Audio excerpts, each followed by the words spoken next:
Rekan-rekan sekalian, seperti yang kita ketahui, radioterapi adalah penanganan medis yang menggunakan radiasi untuk mengobati penyakit kanker.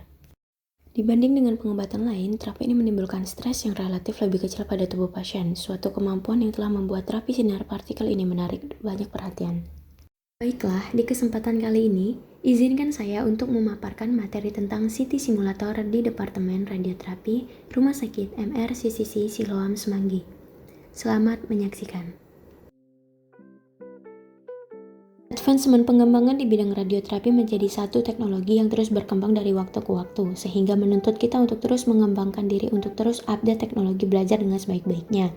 Di radioterapi ini, radiografer bekerja secara teamwork, jadi ada dokter spesialis radioterapi onkologi radiasi, rekan-rekan fisikyawan medis, dan rekan-rekan radiografer. Dapat kita lihat bahwa di radioterapi itu prosesnya sangat kompleks, jadi ada satu circle yang harus diikuti oleh pasien tersebut. Yang pertama, diagnosis. Dokter menentukan apakah pasien suitable untuk dilakukan prosedur radioterapi. Kemudian menggunakan beberapa modalitas X-ray, contohnya CT scan, MRI, ultrasound. Di sini juga peran radiografer dituntut secara optimal untuk bisa membantu menegakkan diagnosa menggunakan modalitas-modalitas. Kemudian setelah prosedur itu berjalan dan pasien sudah di-approve, sudah di-ACC, bisa menjalani prosedur radioterapi, maka langkah selanjutnya pasien tersebut menjalani tindakan simulasi.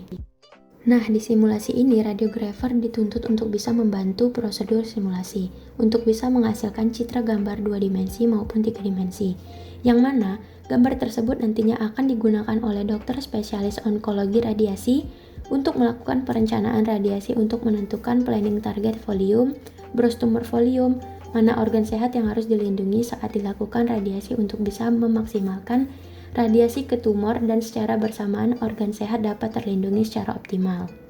Sebelum pasien penyinaran ada satu step lagi yaitu namanya treatment verification, baik menggunakan KV imager ataupun MV imager. Begitu keempat step ini selesai, maka pasien bisa masuk ke ruang radioterapi, ke ruangan linek untuk dilakukan penyinaran. Nah, definisi secara singkat, secara general tentang CT simulator. CT scan simulator adalah CT scan yang memiliki beberapa perbedaan yang signifikan dari CT scan radiologi yang pertama. Pertama, CT scan memiliki flat tabletop, harus datar karena di pesawat Gene Accelerator ini tempat tidurnya wajib flat dan kemudian juga harus memiliki multi-indeksi. Di sini indeksi overlap di mana kode-kode di pinggir-pinggir flat tabletopnya ini harus sesuai dengan penamaan di meja pesawat linear akseleratornya. Yang kedua, di samping CT scan ini memiliki internal laser dan juga perlu external laser, movable laser yang mana nanti laser ini akan membantu dalam reference point definition. Sebelum nanti pasien menjalani prosedur radioterapi, di kiri, di kanan, dan di atas itu terdapat lasernya. Yang ketiga, ukuran bornya atau lubang gantry harus lebih besar daripada diagnostik. Kenapa? Karena kecenderungannya di radioterapi itu kita membutuhkan beberapa alat immobilization devices. Dan misalnya ukuran bornya lebih kecil, maka nanti akan menyulitkan bagi radiografer saat melakukan positioning patient di saat pasien menggunakan beberapa alat immobilization device. Yang keempat, alat imobilisasinya.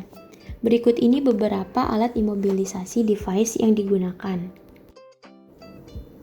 Nah, alat imobilisasi yang pertama itu ada masker abdomen. Nantinya masker-masker ini akan direbus di waterbed selama 5 menit. Nah, alat imobilisasi yang ketiga itu adalah base plate head and neck.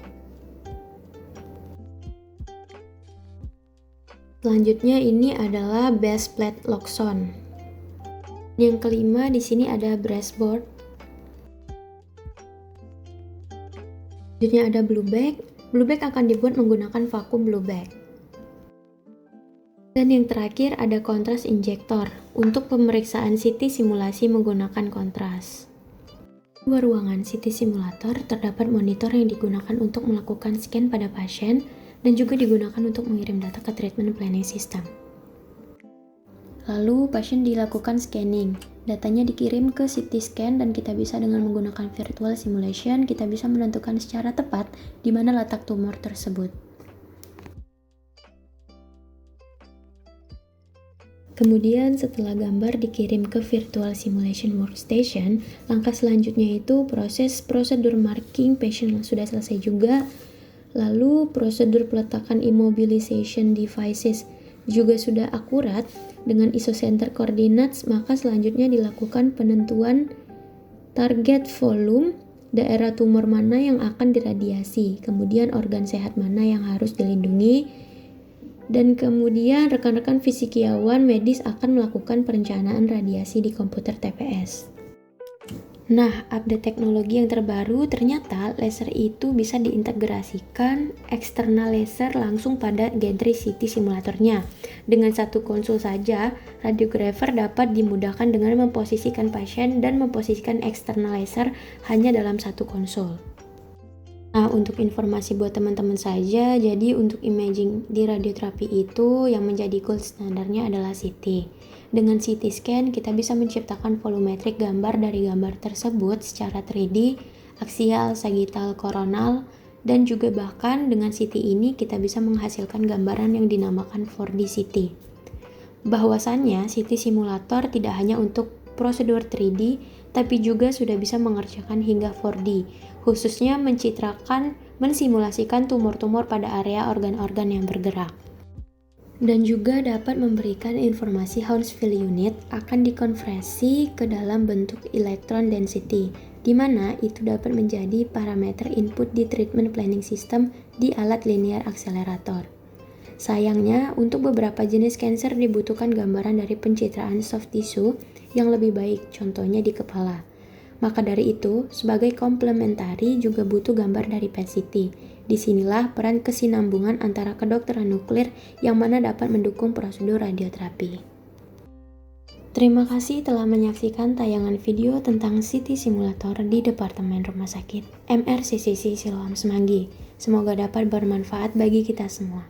Wassalamualaikum warahmatullahi wabarakatuh.